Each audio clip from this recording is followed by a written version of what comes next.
여러분들 혹시 중국인들이 많은 사람들에게 미움 받는 이유를 알고 계신가요? 중국? 아니 일단 사람들이 너무 이기적인 것도 있고 책임감이 없어 책임감에 뭐 이렇게 생각하고 계신 분들이 많으실 것 같은데요. 보통 중국인들이라고 하면 뭔가 항상 앞뒤가 다르고 책임감 없이 자신의 이득만을 추구하는 속 좁은 사람의 모습이 떠오르잖아요. 예를 들면 중국인들이 지나간 자리는 깨끗했던 거리도 쓰레기가 뒹굴뒹굴 한다거나 시장통 저리 가라 하는 우렁찬 목소리로 남들에게 피해를 주기도 하고, 심지어 중국에 다녀오신 분들의 이야기에 따르면 길에서 그냥 변을 보기까지 하는, 아니 이건 그냥 도덕성을 포기한 사람인 건가 싶은 생각이 들기도 하죠. 물론 중국인이라고 해서 모든 사람들이 싹 다 이렇다고 할 수는 없습니다. 하지만 아무래도 14억이 넘는 인구 중 많은 중국인들이 이런 모습을 보이고 있다 보니 중국인이 아닌 다른 사람들이 봤을 땐 중국은 이렇구나 라는 생각이 자리 잡게 된 거죠. 아니 대국이라고 하기에는 사람들 수준이 좀 그런데 그럼 이 사람들이 도대체 왜 이렇게 행동을 하는 거야? 라는 궁금증을 해결하기 위해서는 중국의 역사를 조금 들여다볼 필요가 있을 것 같습니다. 일단 중국 역사에는 여러 가지 사건 사고들이 많았잖아요. 대표적인 예시로 진나라 시절 서적을 싹 다 태워버리고 유학자들을 매장시켜버렸던 분서갱류, 중화인민공화국 정부를 설립한 쩌둥쩌둥 마오쩌둥의 문화대혁명과 대약진운동 등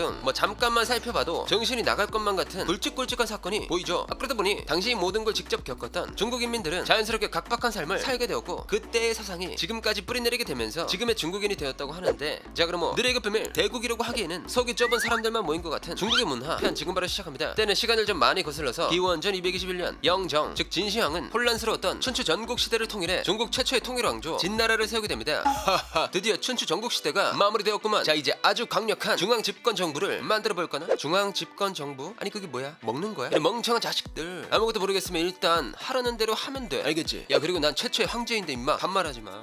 네네 황제님, 제가 무엇을 도와드리면 되겠사옵니까? 이렇게 진시황은 이전에는 볼 수 없었던 통일 왕조를 세워 강력한 중앙 집권 정부를 만들게 되었습니다. 뭐 이때 전국을 36개 군으로 재편한 뒤 각 지방별로 달랐던 글자를 하나로 통일시키고 사람들이 지나다니는 길목을 똑같은 규격으로 만들어 버리는 등 혼란스러운 시대를 잠재우려고 노력했다고 하죠. 그리고 여기 진나라가 세워지기 이전부터 혼란을 잠재우기 위한 하나의 세력이 존재했었는데요. 바로 제자백가. 이 제자백가는 춘추 전국 시대 시절 어지러운 세상을 잠재우기 위한 여러 학파로, 제자는 학자, 백가는 학파를 뜻하는 말입니다. 그런데 진시황 입장에서는 이 제자백가들이 마음에 안 드는 거야. 아니 자기가 황제 자리에 올라서 이것도 해보고 저것도 해보려고 하고 있는데 유학자라는 사람들이 서적 써가면서 사상과 학문의 가르침을 준다만다 하고 있으니 아니 꼴 수밖에 없지. 결국 진시황은 이건 좀 쓸만하다 싶은 책을 제외하고 그동안 유학자들이 써왔던 서적들과 전해 내려오던 역사서들을 싹 다 불태워버리라는 명을 내리게 됩니다. 심지어 뭐가 그렇게 불만이었는지 전국에 있는 460여 명의 유학자들을 생매장시켜버리는데요. 이게 바로 서적을 싹 다 태워버리고 유학자들을 생매장시켰다는 의미의 분서갱류인 겁니다. 이 사건을 지금 중국의 상황과 비교해보자면 진시황이 자신의 정치에 방해된다고 하면서 서적과 유학자들을 생매장했다. 그러니까 이 행동은 정부에서 실행하고 있는 정책에 방해되는 요소를 차단한다는 건데, 이거 중국에 대입해본다면 가장 먼저 중국 정부가 유튜브나 각종 SNS에 접속을 금지하는 것이라고 할 수 있죠. 뭐 SNS 차단하는 거야 워낙 유명한 이야기니까 그렇다고 치고 또 비슷한 사례들이 있으려나? 네 있습니다. 그것도 아주 많이 있지요. SNS를 차단하는 것 이외에도 중국에는 방송 규제라는 것이 있다고 하거든요. 이 규제의 핵심 내용을 살펴보게 되면 정치적 입장이 부정확하고 당과 국가로부터 마음이 떠나고 덕성을 상실한 사람, 공공질서와 미풍양속을 위배하고 규범을 상실한 사람 등은 절대 출연을 금할 것. 아니 이 말에서 공공질서를 어지럽히는 사람은 당연히 방송 출연을 금지한다는 건 이해가 가지만, 정치적인 입장이 부정확하고 당과 국가로부터 마음이 떠나는 사람은 방송 출연을 금지한다? 이건 좀 문제가 있어 보이잖아요. 그러다 보니 많은 연예인들이 이 규제에 대한 의의를 제시할 줄 알았으나 최근 중국 연예인들은 현 정부에 대한 선전 게시물 등을 올리면서 어떻게 해서든 밉보이지 않으려고 하고 있죠. 뭐 이런 상황은 과거 중국 역사에서부터 이어져 온 것이라고 볼 수 있는데, 아무래도 중국의 역사가 깊은 만큼 지금 중국 사람들이 가지고 있는 생각은 앞서 살펴본 진시황의 분서갱류뿐만은 아니었죠. 과거부터 중국의 대표적인 철학 사상은 유가 사상이었다고 합니다. 하지만 청나라 시절 아편 전쟁 이후 문호 개방, 즉 다른 나라와의 무역이나 경제 활동을 하면서 개방을 하게 되었잖아요. 이로 인해 외국 문물도 조금 받아들이고 세상에는 이것도 있고 저것도 있고 좋은 것들이 많네 라고 생각하던 그때 중국의 역사를 바꿔놓은 아주 중요한 인물이 등장하게 되죠. 바로 중화인민공화국을 건국한 마오쩌둥. 마오쩌둥은 중국을 공산화시킨 장본인으로서 지금까지도 국부로 추앙받고 있죠. 하지만 여러분들도 아시다시피 마오쩌둥이 펼친 정책은 중국 전역을 휩쓸어버리게 됩니다. 뭐 이전 영상에서도 살펴보았듯이 서양 국가들을 따라잡겠다면서 야심찬 경제 성장 계획을 발표하게 되는데, 이름하여 대약진운동. 대약진운동은 간단하게 말해 1958년부터 1960년 초 사이에 일어난 노동력 집중화 산업 추진으로 주로 철강 산업과 곡물 생산량을 늘려 영국, 미국 등을 10년 안에 따라잡겠다는 목표의 정책이었습니다. 그리고 이 정책 자체가 모두가 같이 일하고 또 다 같이 나눠 먹자 이런 느낌의 운동이다 보니 당시 중국의 상황을 좀 살펴보게 되면 부자, 가난한 사람 할 거 없이 모두가 한 자리에서 똑같이 일하고 같은 시간 같은 밥 같은 반찬으로 매일 모두가 똑같은 음식을 공평하게 나눠 먹었다고 합니다. 뭐 행여나 집에서 몰래 밥 먹을까봐 개인 집에 있는 치사기구라든지 조미료, 숟가락 같은 건 모두 파괴해버렸다고도 하죠. 아무래도 이런 정책이 처음 펼쳐졌을 땐 가난한 사람들은 얼마나 좋아, 이젠 쫄쫄 굶지 않아도 되고 빈부격차가 사라졌으니 열등감도 안 느껴도 되니까. 하지만 이 정책은 시간이 가면 갈수록 문제점을 드러내기 만들어내기 시작했습니다. 어떤 것이든 공평하게 나눠 가져야 하기 때문에 내 것이 아닌 모두의 것이라는 개념이 머릿속에 박히게 되었고, 이후 먹을 것은 떨어져 가는데 책임감 없이 열심히 일도 안 해. 아니 어차피 내가 열심히 일해봤자 다 같이 나눠 가지는데 무엇하러 열심히 하냐, 뭐 이런 거죠. 그러다 보니 쌀과 곡물 등의 생산량은 점점 줄어들게 되었고, 이때 마오쩌둥이 참새가 쌀을 쪼아먹어서 곡물 생산량이 늘지 않는다면서 참새를 전멸시키자 메뚜기 떼가 발생해 중국 내에서 먹을 것을 찾기 힘든 상황으로 만들어 버린 겁니다. 결국 이때 약 4천만 명이 넘는 사람이 아사, 즉 먹을 게 없어 배고파 죽는 상황에 이르게 되었고, 이 대약진 운동은 말 그대로 망한, 아니 그냥 폭삭 망해버리게 되었죠. 이로 인해 중국인들은 어떻게 해서든 살아남아야 한다 라는 생각이 박혀버렸고, 정치인들에 대한 신뢰가 바닥을 찍으면서 정치를 철저하게 외면하게 되었는데, 이대로 물러날 마오쩌둥이 아니었습니다. 정책 실패로 인해 권력을 잃을 위기에 처하자 굶주림과 분노에 가득 찬 청년들을 현혹하여 또 다른 정책을 펼치게 되죠. 바로 문화대혁명. 여기서 말씀드린 문화대혁명은 한마디로 옛것은 쓸모없다 해 다 때려 부숴버리자 였고, 중국이 수천 년 동안 간직하고 있던 문화유산을 깨부수고 태우고 녹여버리면서 문화와 역사를 리셋시켜버렸죠. 뭐 이런 상황을 봤을 때 당시 중국인들은 살아남기 위해서는 뭐라도 해야겠다, 그 어떤 누가도 믿지 않는다 라는 생각을 하게 되었습니다. 그리고 이런 엄청난 짓을 저지른 마오쩌둥의 뒤를 이어받은 인물 덩샤오핑은 또 한 번의 변화를 불러일으키는데요. 덩샤오핑이 주장한 두 가지 이론이 있죠. 첫 번째는 흑묘백묘론이라고 해서 검은 고양이든 흰 고양이든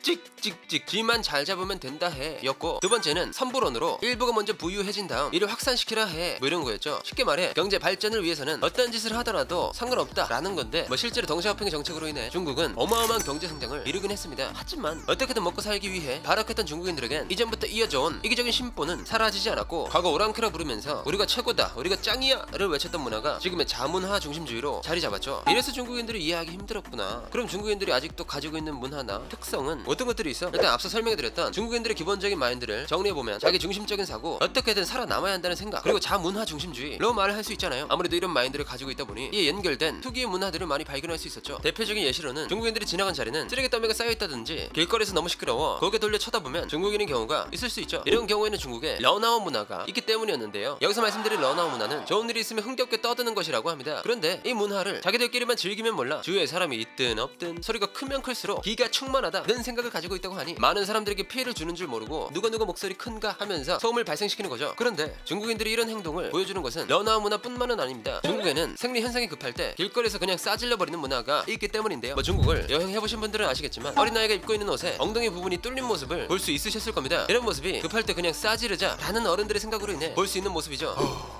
길거리에서 변을 보면 어떻게 해결한다고 해? 그 냄새나고 지저분해서 어떻게 하냐? 곤란하네 라고 생각하실 수 있으시겠지만, 많은 중국인들이 눈치를 잘 보지 않는다고 합니다. 자기 몸에 냄새가 나든 길거리에 떠리튼 베이비 푸가 있든 그냥 갈 길 간다는 거야. 왜냐? 앞서 설명해드렸듯이 자기만 잘 살면 된다는 생각이 지배적인 데다가 중국에선 지리적으로 다른 나라들에 비해 수질이 나쁘기 때문이죠. 아니 물 떠다 놓고 가만히 내버려두면 석회가 보일 정도라고 하니까, 그러다 보니 물을 아낀답시고 샤워나 양치를 자제하는 경우도 있다고 하고, 피부가 민감한 사람들은 샤워할 때 발진이 일어날 수도 있어 물을 바로 사용할 수 없는 경우가 있다고 하죠. 뭐 지역마다 다르겠지만 수돗물을 마신다는 건 절대적으로 어렵다는 이야기가 많은데, 이러한 상황은 중국에서는 과거부터 물을 끓여 먹는 것이 습관화되면서 이것이 발전해 마시는 차가 유명해졌다고 합니다. 그리고 중국에서 차와 같이 먹는 것 하면 유명한 게 볶음 요리잖아요. 하늘에선 비행기, 바다에선 잠수함, 땅에선 탱크 빼고 네 발 달린 건 책상 빼고 다 먹는다고 하는 중국이지만, 그 중에서도 볶음 요리가 발달하게 된 것 또한 수질 때문이라고 하죠. 아니 물을 원활하게 사용할 수 없으니까 기름이라도 사용해서 맛있게 먹는 방법을 연구했던 겁니다. 이로 인해 중국에선 뭐 기름에 데친다는 표현이 있을 정도이고, 중국 대형마트 1위 품목이 식용유라고 하기도 하네요. 뭐 이런 상황은 다른 나라에는 드문 특이한 경우의 문화라고 볼 수 있는데, 중국의 특이한 문화는 먹는 것뿐만이 아니었죠. 혹시 중국의 막내절이라는 문화가 있다는 걸 들어보신 적 있으신가요? 이 막내절이라는 문화는 중국 윈난성 쌍백현이라는 지역에서 사는 소수 민족들의 전통 문화라고 합니다. 기간은 음력 7월 14일부터 16일까지 총 3일 동안 진행이 되는데, 이때 여성의 가슴을 만집니다. 네, 그게 말이 돼? 라고 생각하실 수 있겠지만, 이 문화를 진행할 때 남성들이 공공장소에서 미혼인 여성의 가슴을 합법적으로 만질 수 있다고 합니다. 뭐 이 문화가 생긴 이유는 중국 역사 속에서 여성의 가슴을 한 번도 만져보지 못하고 죽은 군인들을 위로하기 위해 만들어졌다고 하는데요. 이 기간 동안 미혼 여성들은 한쪽 가슴을 노출시키고 한쪽 가슴은 가린 형식의 옷을 입고 만진당한다면 해당 여성들은 재수가 좋다라는 생각을 한다고 하네요. 여기서 양쪽을 노출하지 않은 이유는 앞으로 남편 될 사람을 위해서 가려둔 것이고, 더 놀라운 사실은 해당 기간이 도시에 방문한 관광객도 이 문화를 직접 참여할 수 있다고 합니다. 이 외에도 중국의 특이한 문화로는 여러분들도 잘 아시는 관시라든지, 지금은 사라졌지만 꽤 오랜 기간 동안 지속되었던 악습인, 전족 등 많은 사람들이 이해하기 힘든 문화들이 정말 많이 존재했고 또 존재합니다. 문화라는 것은 인류의 지식, 신념, 행위의 총체로 한마디로 정의 동의할 수 없듯 전 세계에 존재하는 문화에 대해 옳고 그름을 구분하기는 어려운 부분이 있죠. 하지만 김치나 한복을 중국 문화라고 우기는 등의 모습은 우리나라 입장에서 봤을 때 절대로 이해할 수 없습니다. 오히려 너 인생에 문제 있어? 라는 생각이 드는 데다가 대국이라고 하기에는 사람들 속이 너무 좁아. 거의 비집고 들어갈 틈이 없어. 물론 중국의 모든 사람들이 나쁘다고 볼 수는 없으나 14억의 중국인들이 가지고 있는 시민의식이 바뀌기에는 아직 시간이 많이 걸리지 않을까 라는 생각이 드네요. 자, 그럼 새치기하고 틈만 나면 비집고 들어오려는 중국인들이 정상적인 사고를 하는 그날이 오기를 바라면서 오늘의 1급 비밀 마치도록 하겠습니다. 다음에 또 다른 이야기를 담으려 1급 비밀 파일을 들고 다시 찾아오도록 하겠습니다. 감사합니다.